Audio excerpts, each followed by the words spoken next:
Well, good afternoon, everyone. Good afternoon. How are you? Mike, Reza, Jacob, Jason.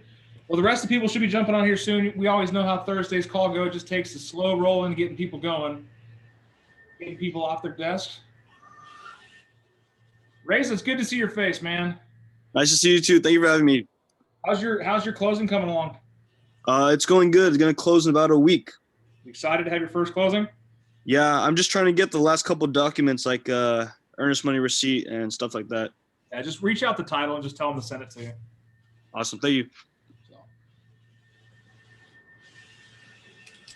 All right. We got BB with us. She's on her phone today. She hasn't changed the name on her phone yet.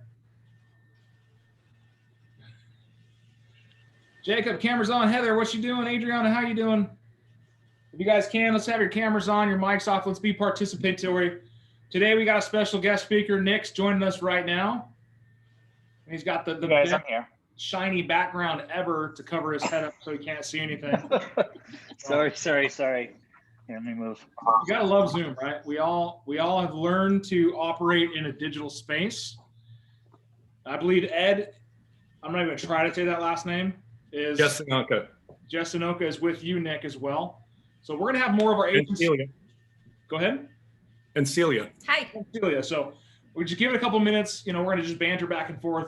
Agents always seem to slow roll as they come onto this call, but the beautiful thing is it is being recorded, so we'll be able to share this out to all of our PC agents as they progress on. So guys, I wanted to bring on some people to talk to us about the process of home inspections. A lot of times agents don't know what goes on in a home inspection, what they're looking for, what questions to ask, or maybe just how simple some of these things can be to remedy. Buyers often take what we see in a home inspection, blow it way out of proportion, and they're asking for some outlandish and ridiculous things that sellers are just not going to do.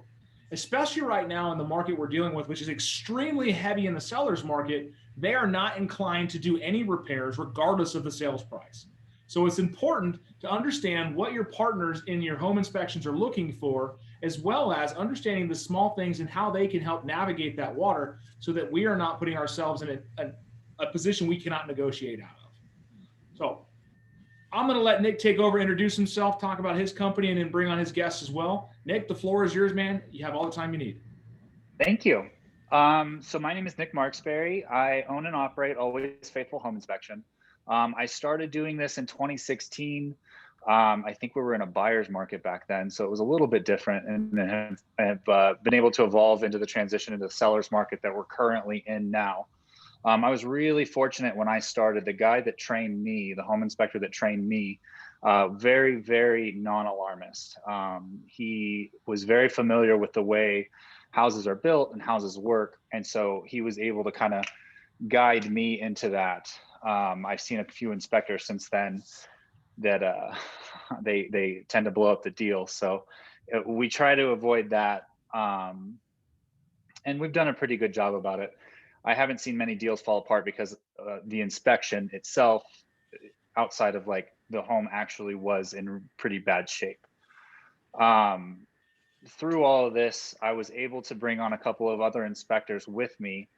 Both Ed and Celia came from different backgrounds, but they learned to do their inspection processes through the processes that I started with and have adapted over the years.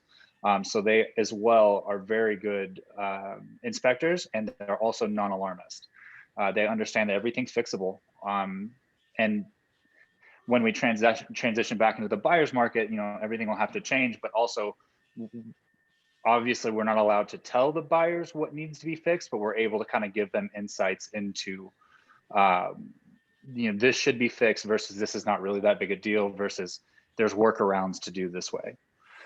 So Ed and Celia, if you guys want to jump on and take a couple of minutes and introduce yourselves, that would be awesome. Yeah, that'd be great. So my name's Ed Jessianka, and I've been in the construction trades for over 30 years. And then I met with Nick, and it was just a really great transition. Really easy. And again, I'm not an alarmist because I think everything can be fixed. So it made it really easy to come on and see it Nick's way. Hi, my name is Celia, and I have been flipping and owning rentals for about 8 years now. And I came into the business with Nick when we were doing it together, and he taught me so much and reinforced a lot of the things that I knew. I am very handy myself, and there are a lot of things that buyers a lot of times are afraid are going to be a huge, big ticket deal that they won't be able to overcome. But if I can do it, I'm definitely sure that they can do it. Or of course, we always recommend a specialist for it. But we are able to walk them through the reports and let them know, this is the state of the home, and we really want to give them the best buck for their money. I'm glad Celia said state of their home, because that's all we're looking at. We're looking at a current snapshot of what's going on in the house. We're not forecasting the future. We're not trying to tell them that something's going to last or fail. It is, what do we see right now? And one of the things, the biggest thing we look for, and Celia and I were just talking about this, is water. Water is in every room. It's what we look for: water damage, water rot, water staining. It's amazing how much water plays a part in each of our home inspections.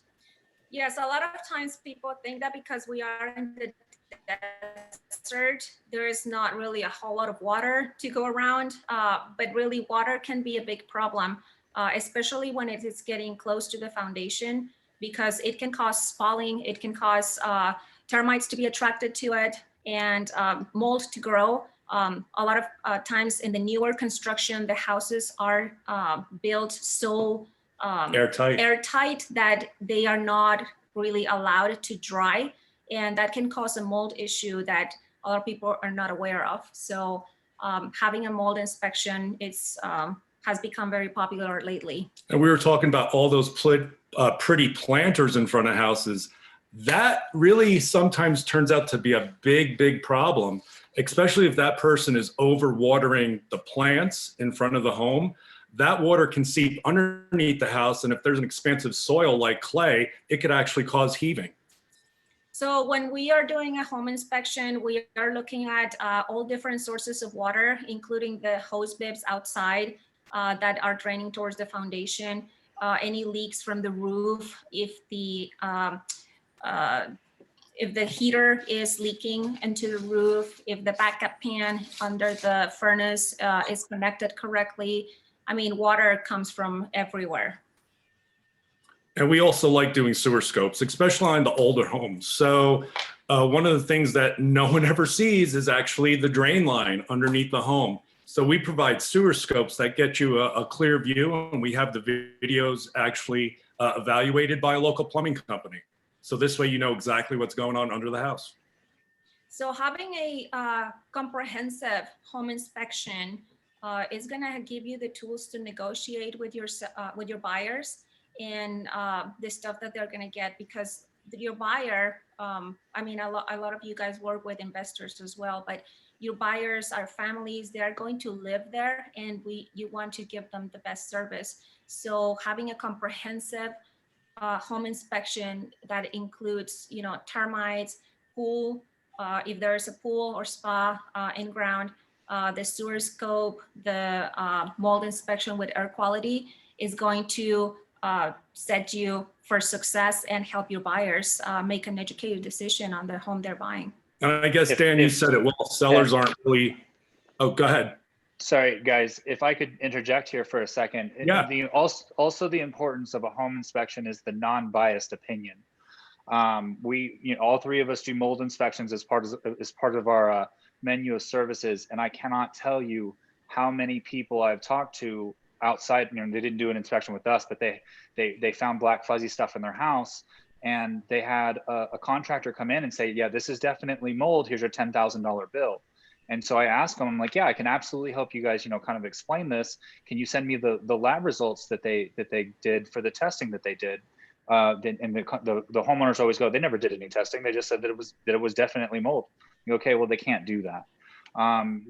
Any number of items, we've seen different contractors and different trades, and everybody's got their thing. But at the end of the day, contractors are salesmen. So we've had a plethora of contractors come in, HVAC guys, electricians, plumbers, the whole gamut. and rack up bills and scare buyers. So the benefit of having a non-biased home inspection come in and especially covering the different services is really valuable to the client. Celia and I were just going over one of the mold reports. It's amazing what you see and the readings on it too. Someone might look at the chart and just flip out over the elevated mold, but it's actually outside too. So if your control air outside shows elevated mold spores, obviously inside you're going to show some as well. Yes, and it's important to have the report backed up by a lab, because that way your buyer knows we're not making this up. This is either here or it's not. And the interpretation that we give you will show you exactly not only what type of mold you're dealing with, but at what concentrations and in which part of the house. Hey, the one thing we didn't touch on, so a home inspection is not looking for code compliance. We are not code inspectors. We obviously are going up in the attic. We're going to notice if there's a ceiling joist broken or a rafter broken, but we are not necessarily going and looking at any building code in particular. We're checking electrical to make sure that it's wired correctly, hot's hot, neutral, neutral, and there's a ground. But we are not there to actually look for any code violations. And to interject on that as well, I am currently sitting in a 1960s manufactured home in Tucson Estates. It is a travel trailer that somebody backed into a parking spot and started building a building around it. There's going to be, if a contractor was to come in here, they would say there's nothing they can do to bring everything up to code. But we look for functionality, safety, security versus the number of things that aren't in current code 80 years later or 60 years later. But there are some things that have come to be in the code book because they have been deemed safety hazards, and we will let you know about those, such as emergency egress from windows if they're too high when they are in the basement, and GFCIs in the kitchen. GFCIs in the kitchen and in the bathroom, especially now that we have the bathtubs and you don't want to be plugging something in and have it fall in the bathtub when you're there. So GFCIs, and then the newly required AFCIs in the bedrooms. Yeah. So although the home inspection is not a code inspection, there are some things that because of safety reasons, we are going to include in there for the family's safety. We do point out there's a couple electrical panel boxes that have been recalled. So we do state that so that people know. And a lot of times they're not really a safety hazard, but you cannot have them worked on. No one will work on them because the parts aren't readily available. Does anyone have any questions at all? Something that we could expand on? On the safety boxes, the electrical boxes, the safety aspect of there, when we're talking about not being able to work on, would you elaborate that? Yeah, the components are no longer readily available. The company. I can take this one, Ed. Oh, go ahead. Yeah. So the company, there's two different companies. One's called Federal Pacific and one's called Zinsco. Both of those companies made circuit breakers specific to their panels. And so just your regular GE circuit breaker is not going to fit in that panel anymore. So it's not necessarily that the panel is unsafe, but if the circuit breaker was to go out for the electrical outlets, you can't, it's at that point, it's a $2,000 bill to replace the whole panel so that you can get acceptable breakers for the panel. Yeah, I want you guys to go over that because there's entire neighborhoods that were built with those Federal Pacific panels. Yeah, I happen to know this because I bought a house in one of those neighborhoods, and it is $2,000 to get that fixed. Yeah. So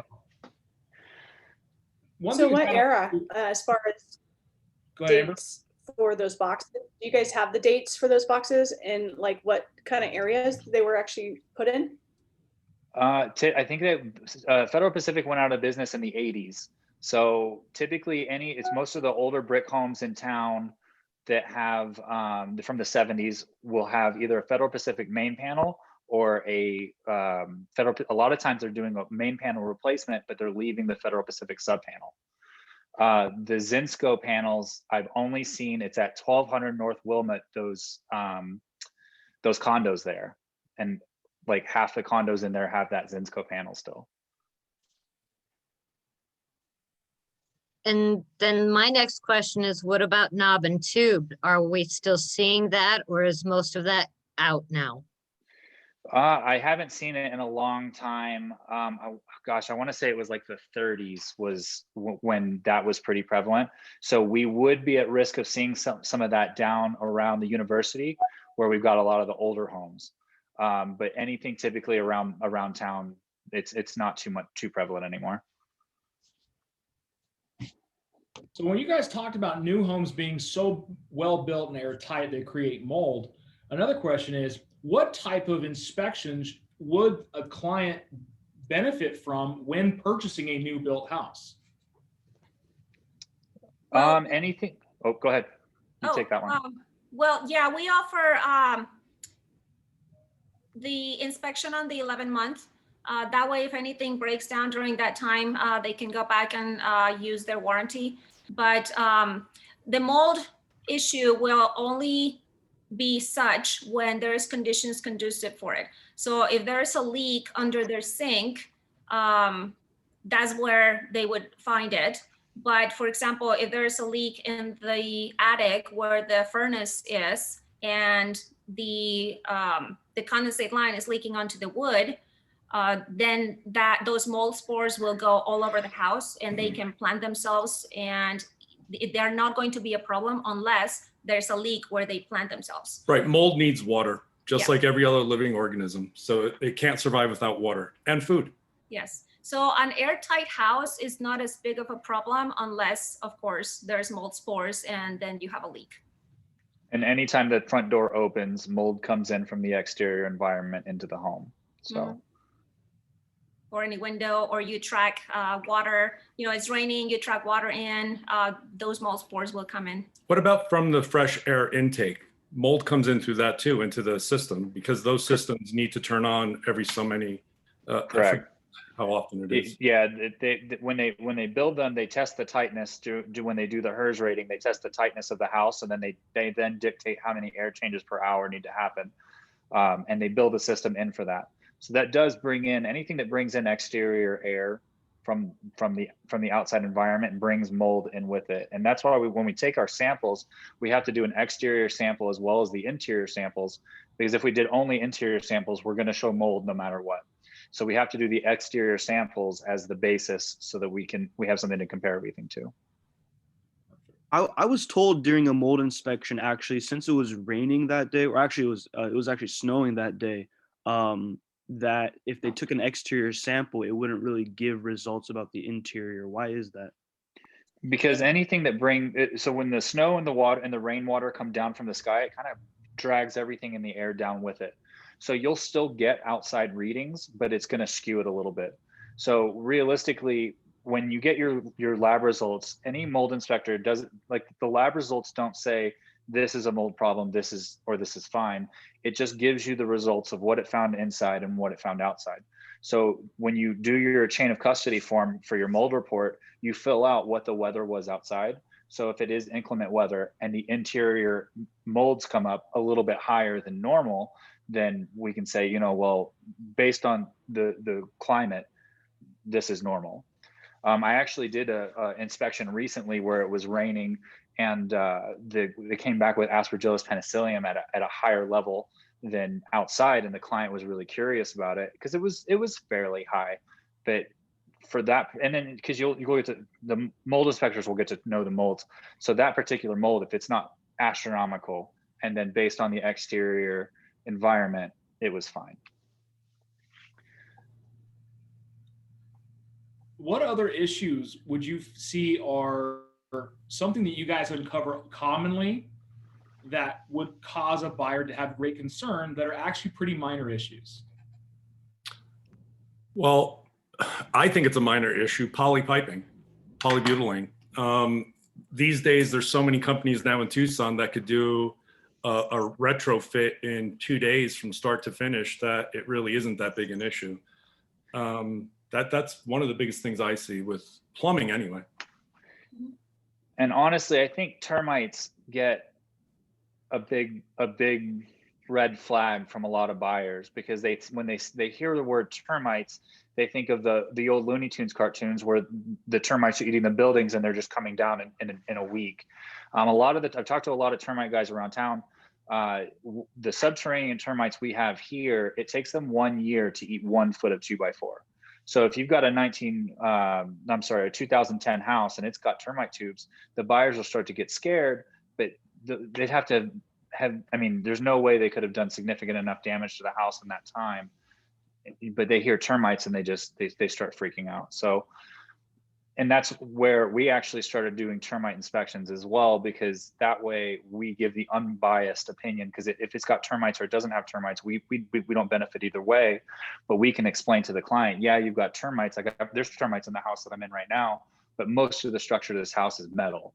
So we're not super concerned with the termites. So they need to be treated, but it's not like the house isn't going to fall down. Yes, I think it's especially important to explain it to the people that are coming from back east, because back there they have the Formosan termites that will destroy a house in a year. And I had a client that had just from the military, had just transferred from West Virginia, and there were termites at the property, and he just about lost it. And I had to explain to him, no. In Arizona, it's not if, but it's when you get the termites. This is actually normal. So we're just going to take care of you, and we treat it and it will be fine. But we are able to explain to the client that it's not the worst case scenario like they think it is. Do you ever actually get rid of the termites? Is there any way to actually get them gone, totally gone? Subterranean termites are always going to be there, but there are special bait stations that will make them get away from the house. And of course, the companies continue to monitor them, because when you start seeing them, there are times when we see a house where the siding goes all the way to the ground, and that's a little bit of a problem to find them quickly, but there are ways to keep them at bay. And the subterranean termites have to go back into the ground continually. So when you break the termite tube or you treat with chemical at the tube, everything inside the house then dies. That was my question. I was going to say, if you have a tube that is no longer there, but the trail, I wanted to see if anything up there was still eating away, but that answers my question. Thank you. Okay, good. I was going to ask because I thought you had a question, so I'm glad we were able to answer it for you. What else you guys got? Pick their brains. This is a good time to get those random what if questions out so that you can better present to your buyers and sellers. Go ahead. No, go ahead, Michael. For new construction, what do you guys suggest as a guide for buyers on new construction? Typically for new construction, a lot of the builders have such outrageous insurance requirements that we aren't actually able to get in. Like, for example, a lot of them want workman's comp, and most of us are individual contractors. Like the cost of workman's comp insurance would be so extreme, because if I fall off the roof and break my leg, they're not going to pay for it. So typically for new construction buyers, I tell them, if you do want us to be in there before you move in, then the day you get your keys, just let me know and we'll be there. Otherwise, we always recommend the 11th month inspection, because it's 1 month before their builder warranty walkthrough is going to be, and we can go in there and we'll just nitpick the house apart. They'll have 11 months to find anything and everything. I mean, I've had folks ask me to write up that the paint wasn't like eggshell, and obviously when we're doing a regular residential home inspection, we don't write up that the paint's not eggshell. But when we do the 11th month inspections, these guys, they want a perfect home. And that's, we'll go in there in the 11th month and help them create a report and find anything that the builder had missed. My favorite one to date is the builder forgot to put insulation in the attic. So this couple, the entire summer, kept calling the builder, and the builder kept sending an HVAC guy, and the HVAC guy kept going, yeah, the HVAC is fine. So I said, okay, cool, I'll go up and take a look. I'm like, yeah, the HVAC is fine, but all your cooling is going through the ceiling. So that's my favorite one to date. So I always recommend the 11th month you know, because most homeowners aren't going to climb in the attic to look at anything. I guess my question is, as far as, do you actually ask home buyers if they're going to FHA, conventional, or VA? Because do you actually look at things that could come up later as far as being funding for a loan? We've gotten pretty familiar over the years with the appraiser requirements. Lately, I feel like they've been starting to change. I've heard of a couple of VA appraisers that aren't jamming on peeling paint anymore. And that was like always their big thing. I'm like, yeah, you got to repaint the fascia because it's peeling. So we do try to stay up to date, you know, smoke detectors, GFCIs, stuff of that sort. But we don't have any specific requirements. Typically everything that we're going to find safety wise is going to happen. If we find it for safety, it's going to come up on a VA or FHA appraisal anyway. But just those little one-offs where peeling paint, and with something else, I can't remember what it is now. They like to jam a lot on water damage. So, but water damage is going to be on our report anyway. Okay, just kind of, I just had an FHA manufactured home, and the stairs were all wood. They weren't sealed or anything. Well, I did not know that at the time. However, it caused us almost to push closing out because we had to figure out how to paint these stairs when the seller didn't want to. And that would have been good information for my buyers, because that's something we could have fixed or asked to be fixed during the inspection period, right? But now we're close of escrow and we didn't catch it, or the appraiser caught it, not the home inspector. So that's why I just asked that question. Yeah, anything that's bare wood is going to get written up, because especially in the desert sun, if it's bare wood, and especially for stairs, it's not going to last more than 2 or 3 summers before it's toast. So yeah, any bare wood's going to get written up. But I've seen the appraisers come in and jam like fading paint on stucco, and it's like, okay, well, is that a consistent defect that you guys are going to write up, or is that something that's just like, this guy's having a bad day, he didn't think the house looked pretty, and he's going to flex? So no, yeah, and realistically, there's almost no manufactured home where the stairs is perfect. So it's because it's always an afterthought. Even the one that I'm in now, we've got 2 sets of stairs that are okay, and then the one on the back has no handrail, so it's already written up. Thank you. Of course. So then do you guys also do like wells and septics? We don't do septic. Oh, go ahead. I'm just asking because I don't know. Yeah, no. No, that's a fantastic question. We don't, and it actually is an excellent segue into some information that most folks don't know. So we don't do wells or septics. We run into wells so infrequently, and it's such a massive system that we always recommend a specialist. And then the septic tank, if it's a catch purchase and there's not a lender that's requiring a septic service, we will then recommend a septic service and inspection, because you've got to dig down and trench into that. And they'll clean everything out and make sure everything looks good. But the thing about that is the septic companies don't inspect the drain lines between the home and the tank. So we get a lot of questions for, well, this home is on septic, we don't need a sewer scope. Well, and because we always recommend a sewer scope, because you, like Ed said, you just don't know. And then so we always recommend, and it's the same thing as if we're doing it on a normal home. Instead of going to county, you go to the tank.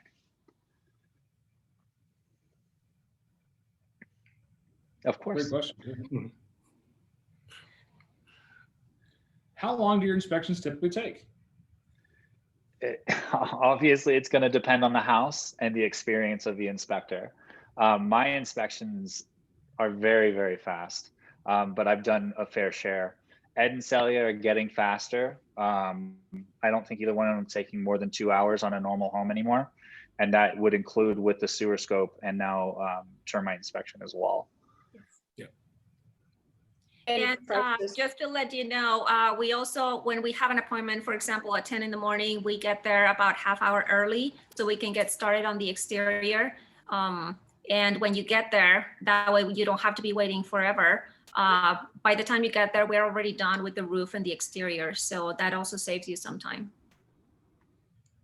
And then we hang out afterwards and tell you about the summary, the deficiencies that we found, if any.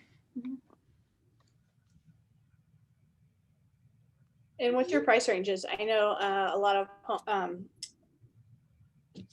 inspectors have different size of home, different prices, whether it's 2-story, 1-story. How do you guys defer that or talk, price? So typically anything under 1,800 square feet is $285 for the home inspection. And then we go up, it's $30 per 600 feet from there up until 4,000 square feet. And then it's $50 per 600 square feet, because once you get past that point, like that's when we're adding on billiards rooms and like all kinds of just crazy stuff, home theaters, stuff like that. Yeah. The sewer scopes, we charge $95, and we're partnered up with Southern Arizona Plumbing to do the evaluation and the quote. I know a lot of folks don't, or there's some folks that don't like Southern Arizona Plumbing. So we'll send you the video and the report, and you can send it to any plumber that you want. And then if for some reason they come out and they say, well, we've got to do a rescope because they didn't run the water, just let us know. We're happy to come back and meet the requirements that plumber needs. Termite inspections, we charge $52. And we're partnered up with Perez Pest Control on those. So he comes back with the quotes for spray treatment if needed after that. And then mold inspections typically is an additional $160 when done in conjunction with the home inspection. I have a question on termites. That if, say, on one side of the house you see a trace of termites, should you do the whole house, or can you do sections? If it's only like a one termite tube or a stain of a previous tube, Ignacio does a spot treat quote, and then he offers a warranty on them to come back if anything pops up, on a different side of the house. All right, so say I hire you guys and my client wants a sewer scope and termite inspection. Are you guys doing it all when you're there, or is it broken up in different times? No, our goal is to do everything while we're there. So typically we'll get there at that point. We'll probably get there about 45 minutes to an hour early, because we can do this. A lot of times we can do the sewer scope from an external clean out or vent stack. We can work on most of the termite report. We can get the termite report paperwork done and do our exterior and roof inspections while we're there. It'll add a little bit more time on site to do the additional services, especially for mold. But we do try to get everything done at once. Thank you. Of course. Yeah. You guys go to the chat. I put Nick's contact information there and the email and his email address in there. So go ahead and copy that down.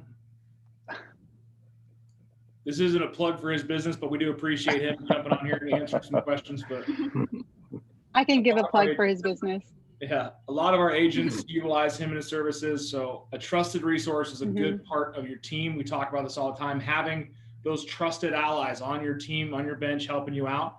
Because I think the biggest part about all this when we talk up front is they're what was the term you guys used? Not aggressive, but non-alarmist. Non-alarmists. Thank you. Because there are some inspectors out there that get jollies on scaring the buyers and looking for every finite detail. So we want to make sure we partner with ourselves with thorough, good, quality inspectors that are going to work as a non-biased third party. They don't have any stake in the game, but they're there to educate, not scare. And that's the big part of doing home inspections. You want to partner with somebody that's going to help educate your clients to make a well-informed decision. But oftentimes, I'm with Ed. I think everything can be fixed. It's not that big. Oh, it can. If it's burning down, good. We'll build it again. Exactly. That's what insurance is for, right? Yeah, we'll get fresh paint. Okay. Yeah, there you go. That'll cover. I told Nick I want to take about 30 minutes of his time. So any further questions before we kick him out of here and let him go back to work? Yeah, I gotta finish this house. I'd be happy to. Cindy's got one. No, I just wanted to give Nick's business a plug. I've had the privilege. Hi, Nick. How are you? I'm doing well. How are you? Good, good. It's good to see you.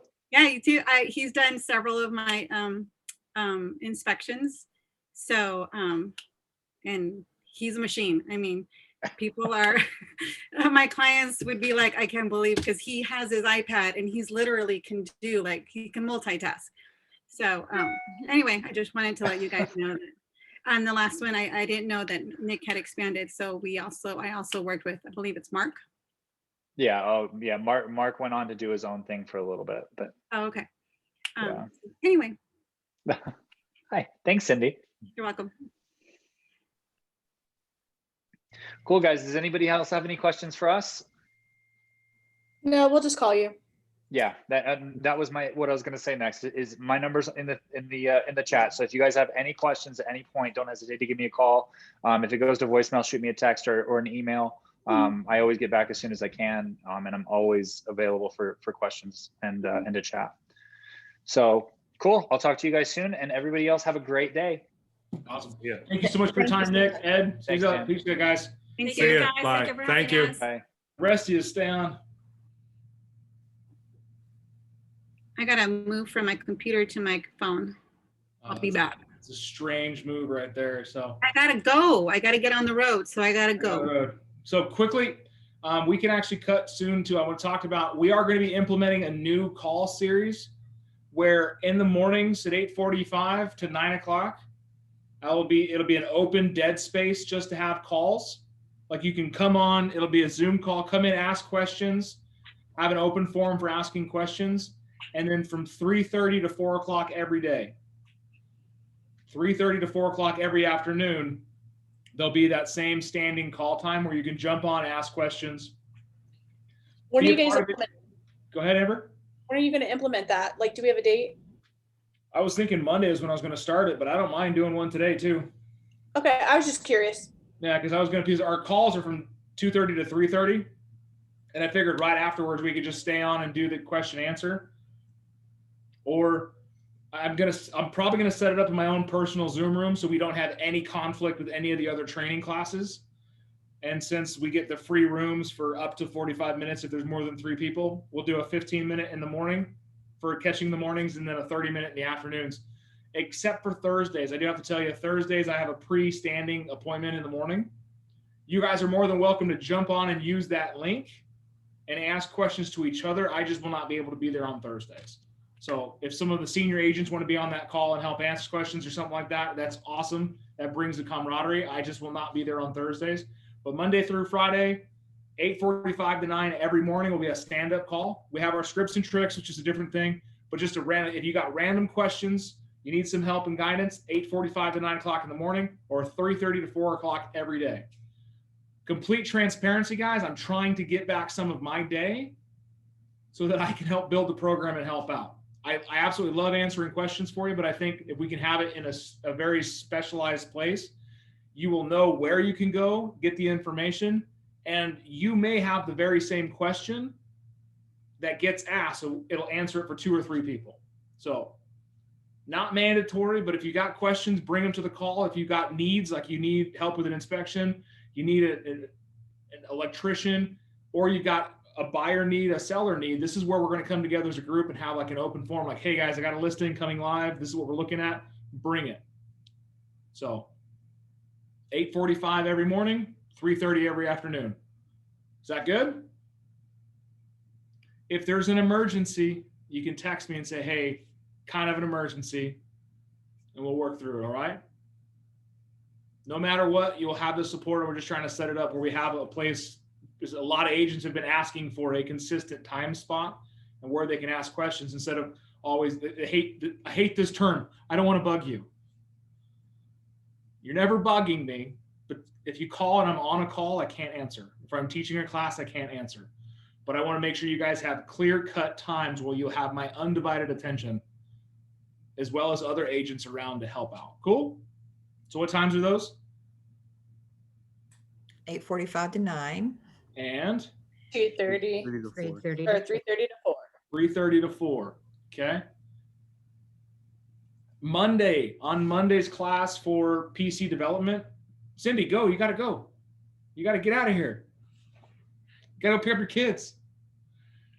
On Monday's call at 2:30, Steve Lemons will be back, and we're going to start our series on discussing each loan type and the types of homes and issues that go along with those homes. Forgive me, someone brought up, like, I think his name was Ed, about not hammering on paint issues because the VA is not doing so. Well, that's something that we can correlate into a different types of loans will have different requirements of house. So FHA, VA, USDA, and am I missing one? FHA, VA, USDA, just those three. Government loans have way tighter restrictions than a normal conventional loan or even a cash deal. So being able to navigate those waters is super important, but also being able to talk about what needs to happen, what simple remedies we can put in place so we don't have these big issues. Did you guys find some value out of the home inspection thing? Tomorrow, they're doing another one with a different company I didn't even know about last minute. It's on the Ignite calendar. But so if you want to join into that, it's during the Ignite time from 9 to 11. I did that for our PC grouping because when we do things as a group collectively, it's bringing better quality people to your team. We want you to have a deep bench of inspectors. I want you to know 3 and 4 inspectors. I want you to know 3 and 4 lenders. I want you to have a resource bench. In the event that one of yours is busy, you can pick up the phone and say, hey, I need an inspection right now. And we got more leverage on that because we will need it sometimes. Right? So how's everyone's weeks going? You doing okay? You're quiet today. I got some stuff going on. I gotta, yeah. I feel like it's pouring, which is good, but when it rains, it pours. So, I mean, we could talk about it in 19 minutes. But that's the thing. So every week, guys, fill out your numbers. I sent out the links and emails. We're tracking our numbers, right? How does it feel when you put 0 in for contacts that week? Pretty bad, right? There's a reason I'm asking you to fill out this information. It's not for my beauty. Trust me, I don't need it. This is right here. It's about self-realization. If you have to report that you did 0 that week, 0 contacts, 0 calls, 0 engagement, how does your business look going forward? I want you to really focus in on the activities that you need to do every day to be successful. And that comes from the accountability of reporting your numbers. Who likes getting a text from me that says, I don't have your numbers yet? Looking at you, Miss Laura. as I say, By the way, congratulations, Miss Laura. She has capped. She's the next ranker of capper here, another R2 in the business. So that's exciting for me. I love getting you guys to that level because that's the whole goal, is to build that bench there. So I'm going to be very, very honest with you, and I want you to be honest with me. What do you need from coaching? What is working for you? What is not? And hold on. I'm going to stop the recording.